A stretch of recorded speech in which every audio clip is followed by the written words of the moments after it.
할 수 있게 하여 주시옵소서. 주의 능력이, 주의 은혜가, 주의 위로가 우리에게 있게 하여 주시옵소서. 주 예수 그리스도의 이름으로 기도드립니다.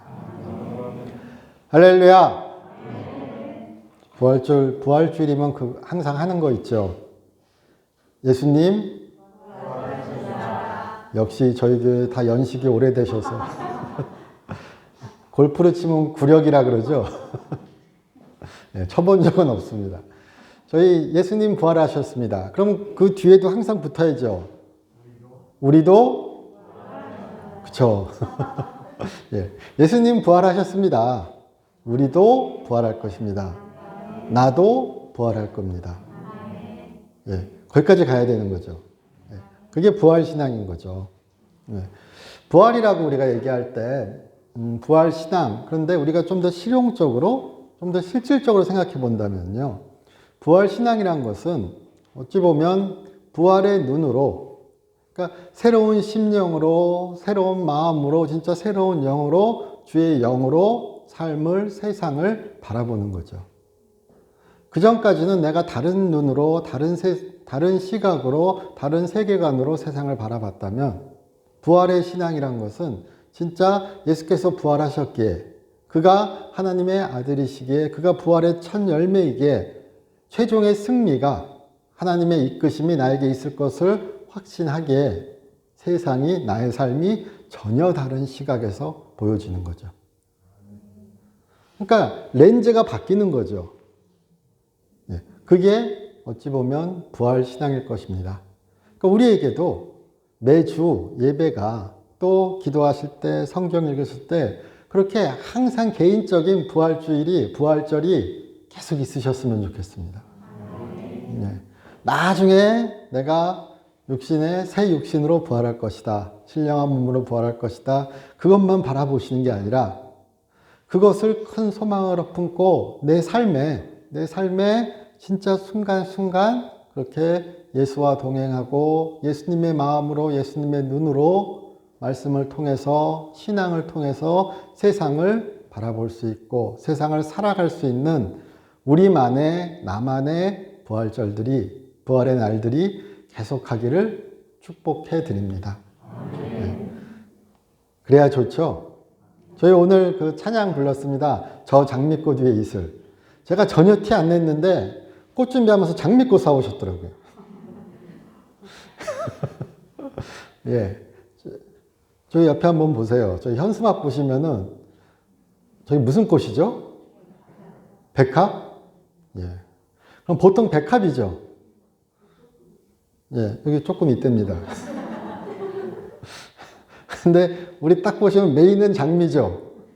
그래서, 제가 이 본문을 할 거를 아시고, 아니면은 이 찬양을 할 걸 아시고 이걸 고르신 건가? 장미가 예뻐서 고른 건가?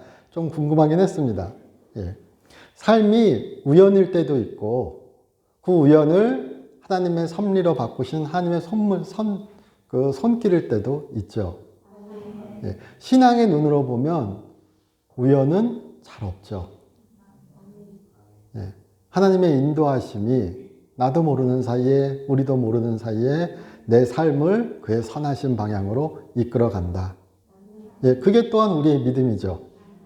또한 그것이 하나님께서 십자가에 달리신 예수를, 죽으신 예수를 일으키셨다.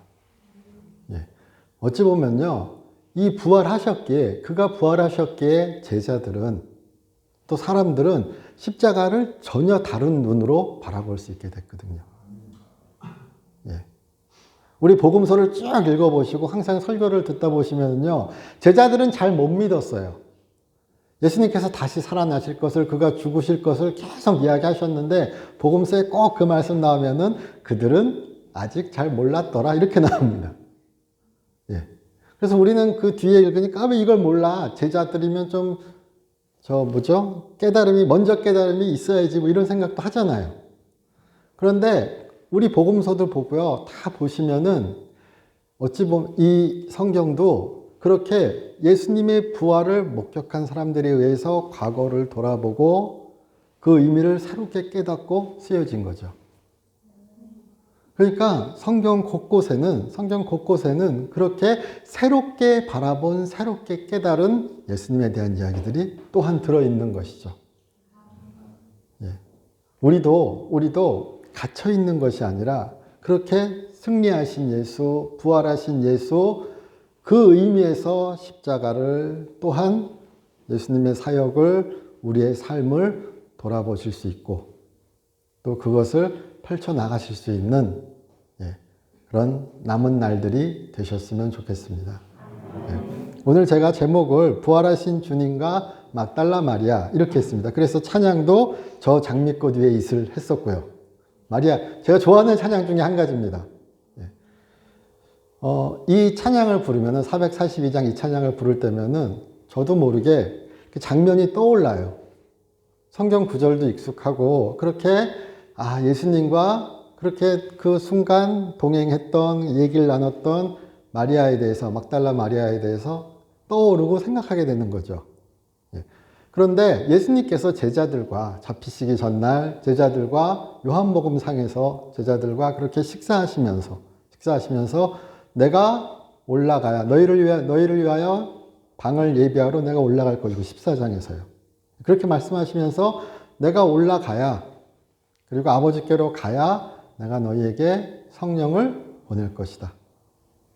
그리고 그 성령이 오셔야 내가 너희와 함께 있고 내가 너희 안에 있을 것이다 라고 말씀하시는 게 14장, 15장, 16장에 쭉 연이어서 나옵니다.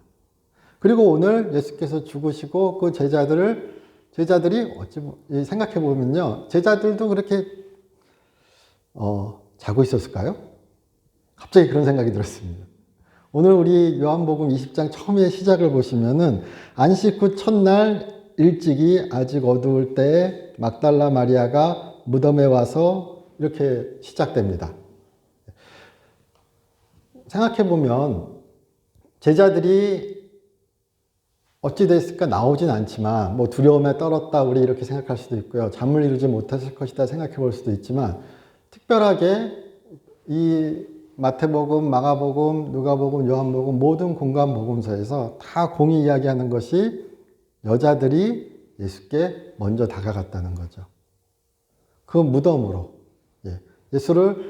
예수께 이 마가복음상에서 마태복음상에서는 향유를 더 바르기 위해서 장례 절차를 더 진행하기 위해서 그에게 갔다 이렇게 증언합니다.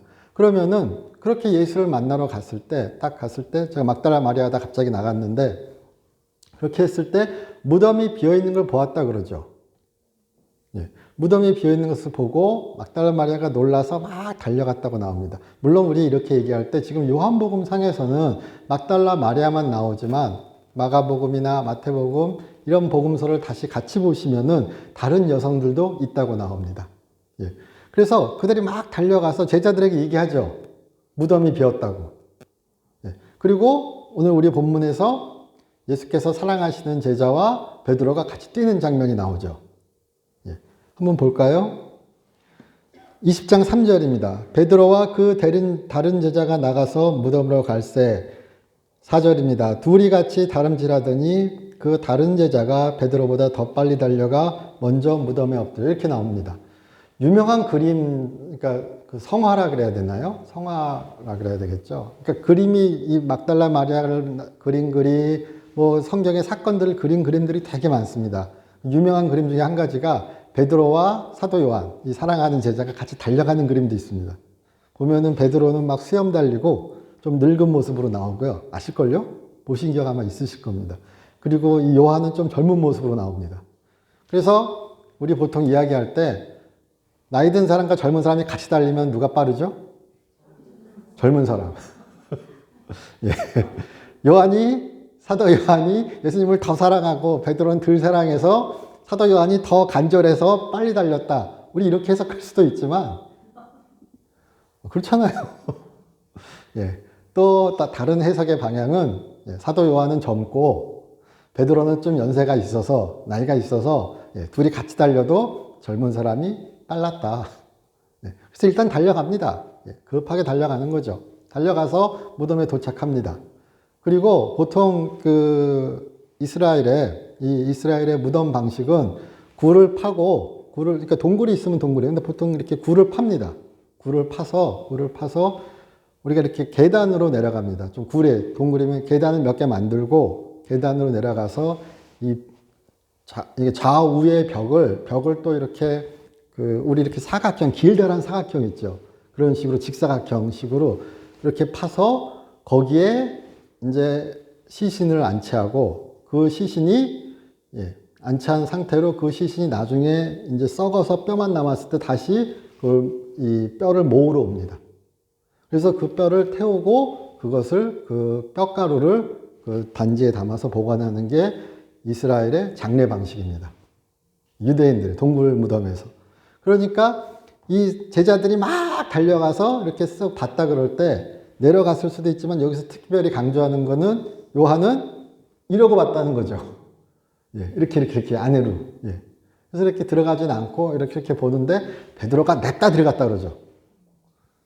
그래서 우리 항상 얘기하죠. 성격 급한 베드로. 막 가서 들어가서 딱 보니까 아무도 없죠. 그리고 오늘의 구절이 나옵니다. 6절입니다. 시몬 베드로는 따라와서 무덤에 들어가 보니 세마포가 놓였고 또 머리를 썼던 수건은 세마포와 함께 놓이지 않고 딴 곳에 쌓였던 대로 놓였더라. 이 장면을 생각해 보실 때 상상해 보실 거는 우리 11장과 한번 같이 한번 연결시켜서 요한복음 11장에는 나사로가 죽었다가 살아나는 장면이 있죠. 예수께서 나사로야 나오거라 일어나라 이랬더니 나사로야 나오라 그랬더니 나사로가 무덤에서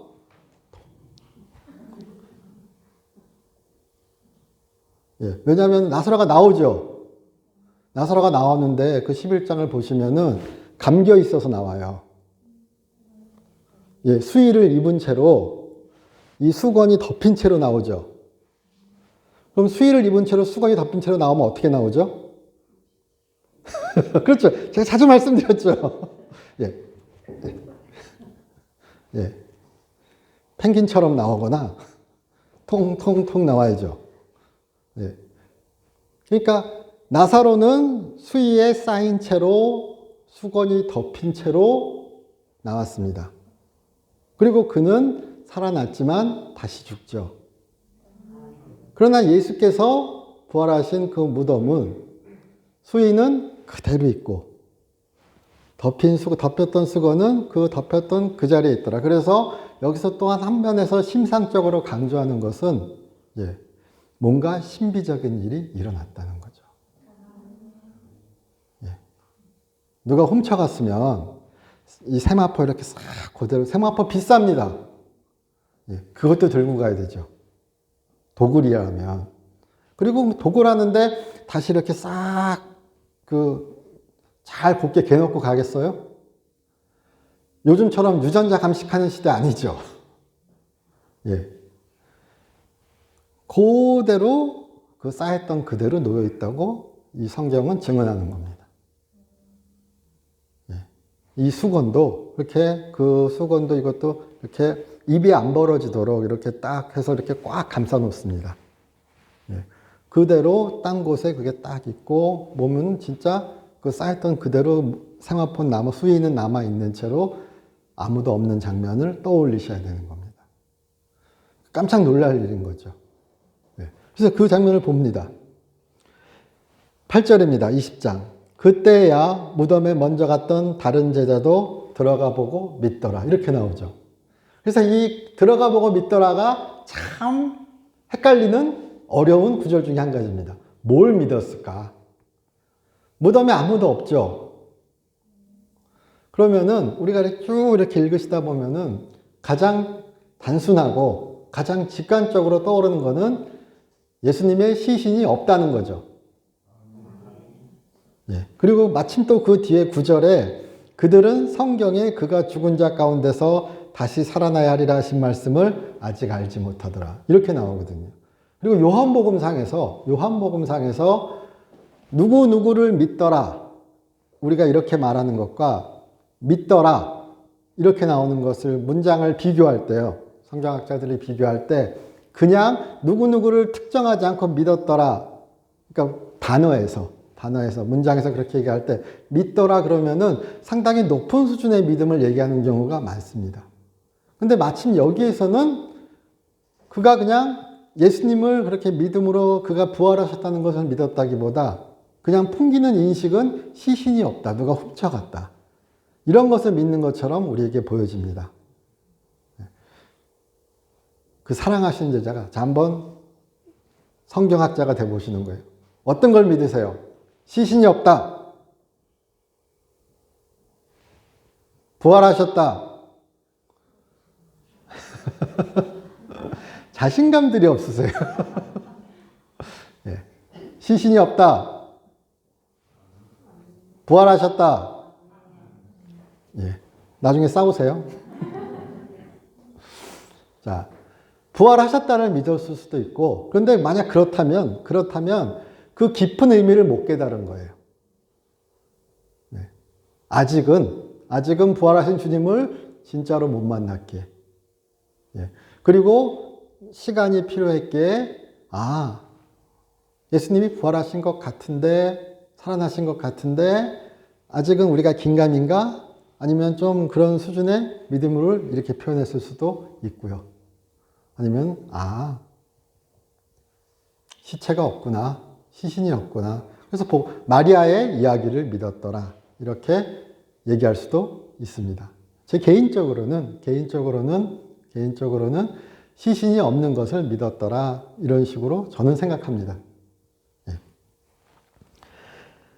왜냐면은 9절도 있고 10절에 보시면은 이에 두 제자가 자기들의 집으로 돌아가더라. 예. 저는 이게 오히려 더 끌려요. 아니, 예수님 부활하셨는데 왜 집으로 가요? 어떻게 하죠? 춤춰야죠. 불러야죠. 제 상상이에요. 네. 부활하셨다고 진짜 생각이 들었으면 난리가 나야죠. 네.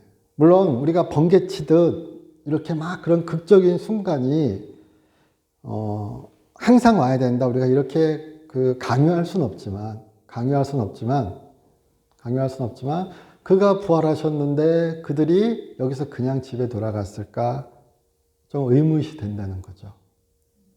그 기쁨을 표현하지 않고 그 감격을 표현하지 못하고 그냥 이렇게 증언되었을까? 그렇잖아요.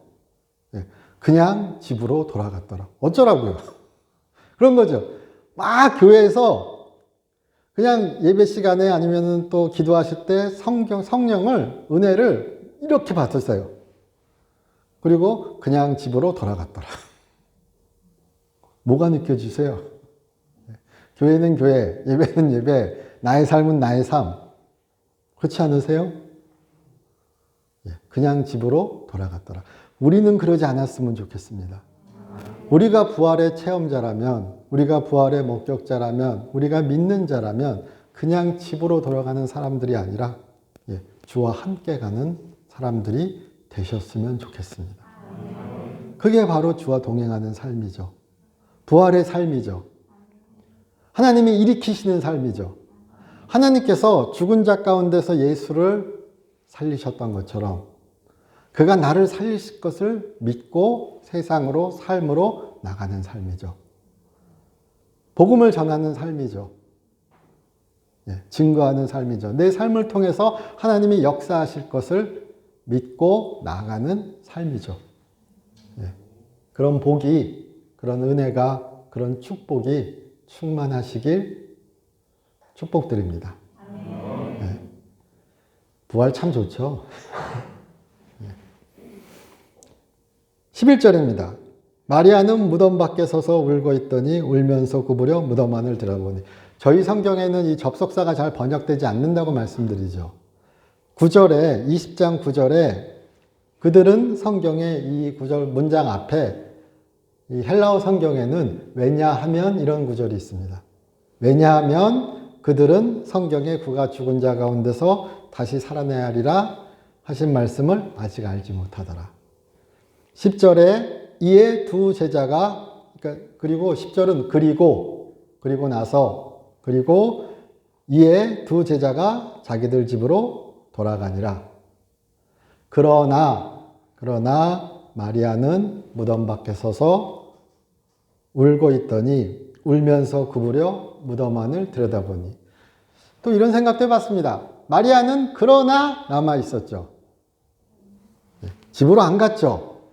물론 이게 제가 지금 조금 상징적으로, 어떻게 보면 알레고리적으로 해석하는 것일 수도 있지만, 그녀는 울었고, 그녀는 남아 있었고, 그녀는 계속해서 주를 간구했죠.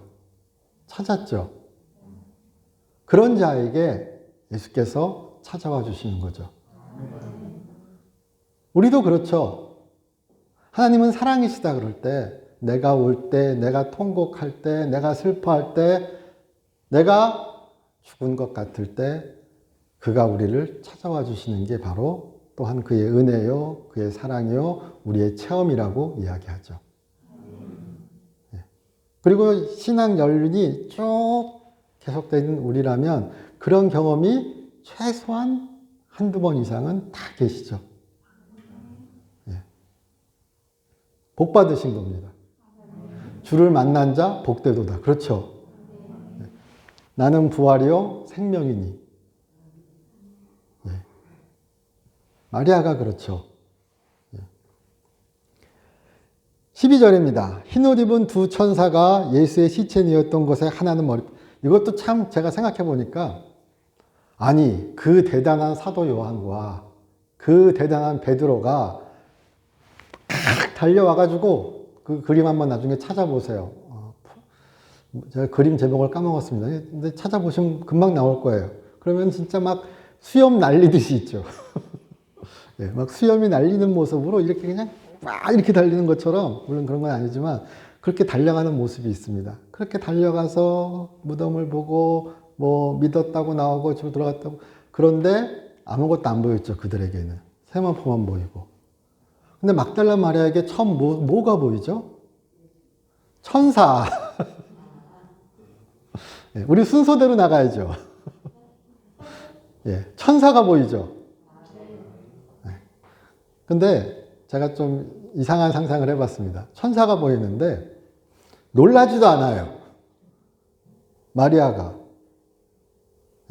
그러면은 우리 예전에 창세기에 아브라함이 하나님과 천사들을 만났을 때 일반 사람의 모습으로 왔죠. 그래서 손님 대접을 막 하고 나가서 얘기하고 보니까, 아, 하나님이셨구나. 아, 천사였구나. 이렇게 깨닫게 되죠. 그런 것처럼 그 무덤 안에 있던 사람도 흰 옷을 입었지만 사람 같아 보였던 거죠. 천사인 줄 몰랐을 수도 있었던 거예요. 근데 신기한 거죠. 요한은, 베드로는 보지 못했는데 막달라 마리아는 보는 은혜를 받았던 거죠. 우리 삶에 이런 축복이 넘치기를 기원합니다. 축원드립니다. 보여주셔야 볼 수 있습니다. 천사들이 이르되 여자여 어찌하여 우느냐 이르되 사람들이 내 주님을 옮겨다가 어디 두었는지 내가 알지 못함이니이다. 예수께서 이르시되 이 말을 하고 뒤로 돌이켜 14절입니다. 예수께서 서 계신 것을 보았으나 예수인 줄은 알지 못하더라. 막 그 무덤에 남아있던 천사들, 사람들과 보통 우리 마태복음과 마가복음 이런 데서 보면은 천사들이 막 얘기해 주죠. 근데 여기서는 그렇게 막 하고 이 말을 하고 뒤로 돌이켜. 그러면 앞에서 막 이렇게 찾아보다가 우리 막 요한복음만 보면은 사도 요한처럼 이렇게 무덤 안을 이렇게 고개를 내밀고 본 것처럼 우리 얘기되죠. 그리고 또 들어갔을 수도 있죠. 마가복음이나 이런 데서는 들어간 것처럼 얘기됩니다. 근데 그리고 나서 뒤를 돌이키죠. 뒤돌아봤다는 거죠. 뒤돌아보니까 다른 사람이 또 있죠. 그러니까 이 생각도 그래요. 사람으로 보이잖아요. 두 사람이 옮겨 쓸 수도 있는 거죠. 상상은 마음대로잖아요. 이 말을 하고 뒤로 돌이켜 예수께서 서 계신 것을 보았으나 예수인 줄 알지 못하더라. 이것도 신기한 것이, 진짜 은혜인 것이, 하나님의 은혜를, 기적을 하나님의 섭리하심을 알아볼 수 있는 눈이 진짜 은혜인 것은 이 마리아의 경우를 봐도 우리가 알 수 있는 거죠. 예수님인데 예수님인지 알지 못하죠. 막달라 마리아의 얘기를 보시면은 누가복음 8장에 막달라 마리아가 처음 나옵니다. 누가복음 8장에서 이 헤롯의 젖동생의 부인, 젖동생의 부인 요한나 이렇게 해가지고 쭉 나옵니다. 거기에 막달라 마리아도 7귀신 나간 그 막달라 마리아 얘기가 나오고 그녀들이 예수님을 그녀들의 소유로 섬겼더라 이렇게 나옵니다. 그런데 우리 오늘 요한복음 11장에서도 그렇고 그 여성들이 쭉 예수님을 갈릴리로부터 따라왔던 것으로 성경에서는 증언합니다. 예수님께서 갈릴리 사역을 하실 때 남자 제자들만 있었던 것이 아니라 그렇게 여성 제자들도 여자 제자들도 그와 그의 제자들의 같은 제자들로서 쭉 갈릴리 그의 사역 초창기부터 십자가까지 계속 한 팀으로서 다녔던 거예요. 그리고 오히려 마지막까지 십자가 달릴 때까지 남아있던 제자는 여자가 더 많았죠. 감동이 없으세요. 그런데 지금 여기에서 그렇게 생각해 보시면은 그들은 숱하게 예수님과 같이 있었던 사람들이죠. 예수님과 가까이 있었던 사람들이죠. 그의 목소리를 알아보지 못할 사람들이 아니죠. 그의 모습을 진짜 구분하지 못할 사람들이 아닌 거예요. 그런데 모르죠. 우리 엠마오에 가는 두 제자 이야기에서처럼. 그러니까 그를 볼 수 있는 은혜가 얼마나 큰 것인지 우리 또한 생각해 보셨으면 좋겠습니다. 그리고 그것을 구하셨으면 좋겠습니다. 15절입니다. 예수께서 이르시되 여자여 어찌하여 울며 누구를 찾느냐 하시니 마리아는 그가 동산지기인 줄 알고 이르되 주여 당신이 옮겼거든 어디 뒀는지 내게 이르소서 그리하면 내가 가져가리이다. 우리 항상 그렇지만 오해가 벗겨지기 참 쉽지 않죠. 한번 딱 생각을 정하면은 눈이 이렇게 가려지면은 힌트가 막 와도 안 보이는 거죠. 이걸 반대로 생각해 보시면은 천사가 있을 리가 없다고 생각하니까 천사를 안 보이죠. 예수님이 계실 거라고 생각을 안 하니까 예수님이 예수님으로 안 보이죠. 반대로 생각해 보시면. 그리고 끝까지 예수께서 말씀하시는데 끝까지 생각하는 거는 처음에 딱 가졌던 생각. 내가 당신이 예수님을 어디로 옮겼다면 나에게 알려주십시오. 그렇게 얘기하죠. 그런데 여기에서 쭉 이 요한복음에서 강조되는 것 중에 한 가지는 은연 중에 강조되는 것 중에 한 가지는 그가 동산에 있는 무덤에 묻혔다고 나오죠. 그리고 여기서 지금 마리아도 당신이 동산직이거든. 그렇죠? 15절에 그가 동산직인 줄 알고 이르되 이렇게 나옵니다. 근데 성경에서 가장 유명한 동산은 어디죠? 그렇죠. 에덴 동산. 에덴 동산에서 아담과 이브가 죄를 짓고 하나님께 거역하고 쫓겨나죠. 그리고 두 번째 아담이신 예수께서 바로 어찌 보면 그 동산에서 새로운 생명을 사람들에게 주시는 게 또한 그 동산의 회복이 요한복음에서 강조되는 것 중에 한 가지입니다. 그러니까 그 상징이라고 얘기할 때 아담이 동산직이에요. 그 동산을 관리하고, 그쵸? 하나님께서 아담에게 그렇게 얘기하시죠. 이 동산을 관리하라고요.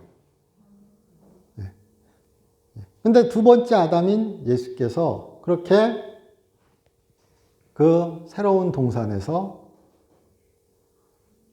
태어나시고 새로 회복하는 은혜를 우리에게 또한 요한복음을 통해서 보여주시는 거죠. 새 창조라고 얘기할 때 이 요한복음에는 그 창조, 새 창조 이런 이미지가 엄청나게 많이 흐릅니다.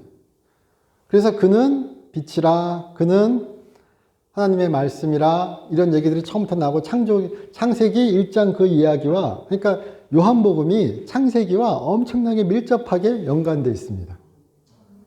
예. 태초에 하나님이 천지를 창조하시니라. 요한복음 1장 1절 이렇게 딱 보세요. 보시면은 창세기와 쭉 연결됩니다. 그런 것처럼 그 창조의 이야기, 동산의 타락의 이야기, 그리고 그렇게 다시 동산에서 회복되는 하나님의 사랑의 이야기가 또한 펼쳐지는 것이 요한복음 20장입니다. 여자는 창세기에서는 뱀의 유혹을 받죠. 근데 요한복음 20장에서는 예수께서 말씀하시죠. 마리아 부럽지 않으세요?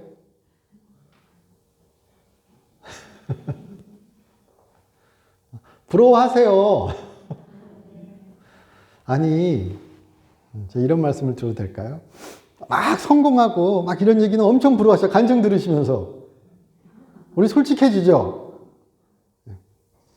제가 막 주님께 기도하고 아파트를 샀더니 3배 올랐어요. 아멘! 비난하는 것도 아니고, 뭐 그런 의미도 없습니다. 그렇게 기뻐하시는 것 이상으로, 부러워하시는 것 이상으로 막달라 마리아를 부러워하셨으면 좋겠습니다. 나도 그녀와 같기를 소망하셨으면 좋겠습니다. 이 은혜가, 이 축복이 나에게 있기를 간구하셨으면 좋겠습니다. 그거는 되죠. 이거는 좀 추상적인 거고, 이거는 형이상학적인 거고, 이것이 아니라 그것이 얼마나 달콤한지, 그것이 얼마나 진정한 축복인지, 그것을 추구하셨으면 좋겠다고요. 그리고 그 달콤함을, 그 축복을 누리셨으면 좋겠습니다. 16절입니다. 예수께서 마리아야 하시거늘 마리아가 돌이켜 히브리 말로 라보니아니 이렇게 얘기 나오죠. 근데 이 단어가 참 신기합니다. 그녀가 이미 예수께 돌아섰죠. 돌아서서 얘기하고 있는 거잖아요. 그 전에 이미 14절에 이 말을 하고 뒤로 돌이켜 예수께서 서 계신 것을 보았으나 이렇게 나오죠. 이미 돌아서 예수님과 얘기하고 있는데 예수님이 이제 모르는 상황이죠. 근데 다시 16절에 예수께서 마리아야 하시거늘 마리아가 돌이켜 히브리 말로 라보니 하니 이렇게 나오죠. 그래서 우리가 이 같이 이렇게 마주보고 있다가 돌이키면 어떻게 되죠? 반대로 보는 거죠. 그래서 그건 좀 어색하고 이상한 것 같아요. 그래서 여기서 나타내는 게 그녀의 회심을, 그녀의 그런 돌아섬을, 그녀의 세계관이 변혁됨을 또한 나타내는 표현이 아닐까 우리가 얘기합니다. 그녀가 깨졌다고요. 그녀가 깨달았다고요. 그녀가 진정으로 부활한 주님을 만났다고요. 그래서 라비어. 그녀가 물론 그 전에도 그렇게 라보니어, 선생님이여 이렇게 불렀지만 지금 예수를 만나고 그렇게 보이지 않던 눈에 예수가 보이는 순간 그녀는 돌이킨 거죠. 그래서 다시 선생님이여 부른 것은 완전히 다른 얘기죠. 그래서 이러한 돌이킴이 우리 가운데 항상 계셨으면 좋겠습니다. 마리아야 하시거든. 여기 마리아도 그 전에 나오는 마리아는 그냥 마리아입니다. 근데 여기 나오는 마리아는 마리아가 아니라 마리암입니다. 헬라어로 마리암은 예전 우리 여선지자 모세의 동생 있죠, 여동생. 누나인가요? 네, 누님이랍니다. 네, 모세의 누나 미리암 우리 이렇게 번역되죠. 히브리어로 미리암, 헬라어로 마리암 그럽니다. 근데 여기서만 유독 예수께서 마리아를 마리아가 그 미리아의 그 얘기입니다. 유명한 사람 이렇게 이름 똑같이 짓죠. 그런 것처럼 여기 지금 그 앞에는 계속 마리아라고 나왔는데 여기서 예수께서 마리아를 부를 때 우리가 또 보시면은 유독 아마 아람어로 부르셨겠죠. 미리아마 이렇게. 근데 미리암은 무엇이냐? 또한 여자 선지자죠. 예, 그렇게 볼 때 여기 뒤에 그렇게 나옵니다. 17절에 예수께서 이르시되 나를 붙들지 말라 내가 아직 아버지께로 올라가지 아니하였노라. 너는 내 형제들에게 가서 이르되 내가 내 아버지 곧 너희 아버지 내 하나님 곧 너희 하나님께로 올라간다 하라 하시니 막달라 마리아가 가서 제자들에게 내가 주를 보았다 하고 또 주께서 자기에게 이렇게 말하셨습니다. 말씀하셨다 이르니라. 마리아를 보내죠. 누구로요? 증인으로요. 누구로요? 사도로요. 사도는 다른 게 아니라 부활하신 예수를 만나고 예수님을 만나고 보냄받은 자죠. 아포스톨이 그런 것 뜻입니다. 아포스톨은 예, 보냄받은 자입니다. 예. 그래서 사도 바울이 맨날 싸웠죠. 나 예수님 봤다고. 나 예수님 만났다고. 나도 사도라고. 다마섹에서 예, 다마섹 도상에서 예, 사도 바울이 꼬꾸라지고 예수 믿는 자를 죽이려고 막 가다가 다메섹 도상에서 예수님을 만나죠. 예, 우리가 그거를 환상으로 치부하면은 또 문제가 생길 수 있습니다. 예수님을 만난 거라고요. 부활하신 주님을 만났다고요. 다른 사람들은 그거 안 믿었던 거예요. 또 어디 꿈에서 보고 같은 사도라고. 예, 그래서 맨날 편지 쓰면서 나 사도라고 이 자식들아. 나 예수님 만났다고. 예. 예. 툭 하면은 과거 갖고 넘어지는 거죠. 그래서 얘기하는 겁니다. 나 만났다고. 예. 제가 좀 희화했지만 예. 그런 얘기예요. 예. 나 예수를 만났다고. 예. 근데 여기서 지금 막달라 마리아 또한 부활하신 예수를 만나고 예. 가장 처음 인물을 봤죠. 첫 인물을 봤죠. 가서 전하라. 누구에게? 사도들에게. 예. 이렇게 얘기하면 제가 좀 과장되지만 저 깨닫지 못한 우매한 사도들에게 가서 전해라. 내가 첫 축복을 받았다고. 예. 너희는 여선지자 마리아의 말을 들어라. 예. 제가 지금 농담삼아 말씀드리는 겁니다. 가서 이거 진짜라고 하면 큰일 납니다. 하지만 기분은 좋죠. 예. 왜냐하면 저희 교회도 다 여성분이시거든요. 그러니까 저는 세태를 따라가야 됩니다. 가서 전하라. 예수가 살아나셨다. 우리의 믿음이 헛되지 않았다. 우리에게 소망이 있다. 하나님이 우리에게 큰 소망을 주셨다. 그건 부활의 소망이요. 약속의 실현이요. 예. 진짜 그 끝없는 창세부터 내려온 죽음의 저주가 이제 끊겼다. 그것을 전하라. 제자들에게. 마가복음에서는 갈릴리로 가서 만나자 이 얘기를 전하라고 나오죠. 내가 먼저 가 있겠다고. 그래서 또한 갈릴리는 그런 겁니다. 갈릴리는 다른 데가 아니라 내가 예수를 만나는 곳입니다. 우리가 지금 갈릴리 가실 거세요? 성지순례 저도 한 번도 안 가봤지만 굳이 갈 마음도 딱히는 없습니다. 예. 우리 성묘교회 얘기하죠. 빈무덤 얘기하죠. 빈무덤은 뭐죠? 비었다고요. 예. 우리 맨날 얘기하십니다. 우리는 교회는 예수 그리스도의 몸이라고요. 그럼 예수님 보러 가시려면 어디로 가셔야죠? 빈무덤이 아니라 예, 물론 예배당은 아닙니다. 하지만 예배당 또한 포함될 수 있죠. 진정한 의미는 하나의 교회고 지역교회입니다. 성도들의 모임입니다. 예수는 우리에게 있습니다.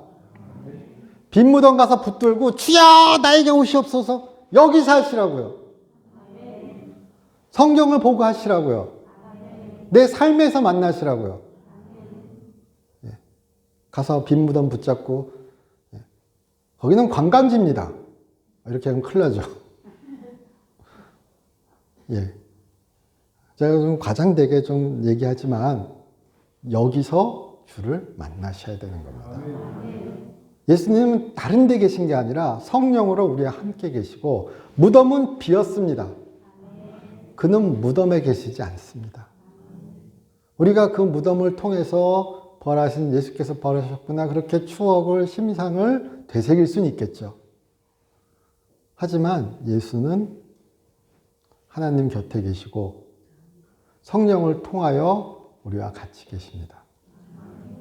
그것이 바로 예수님의 약속입니다.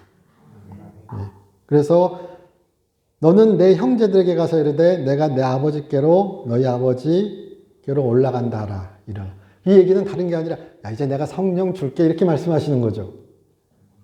그리고 바로 그 뒤에 도마를 만나고 제자들을 만나고 숨을 내쉬면서 말씀하십니다. 성령을 받으라. 우리에게 필요한 건 그런 거죠. 예수께서 주시는 그가 허락하신 그 성령을 받는 것. 그것이 그와 동행하는 것이요. 그의 부활을 체험하는 것이요. 우리가 이 세상을 살아갈 능력을 얻는 것이죠.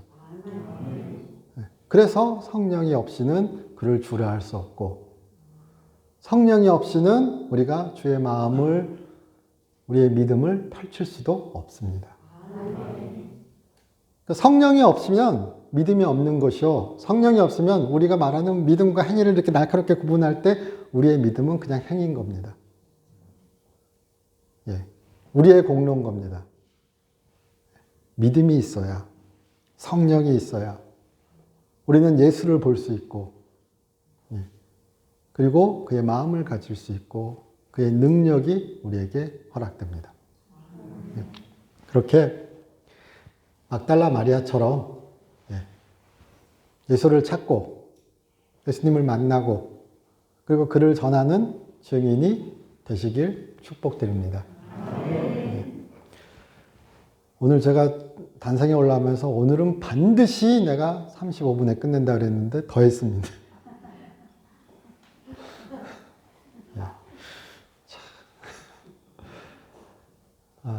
그래도 진짜 부활이 기쁜 소식이 되셨으면 좋겠습니다.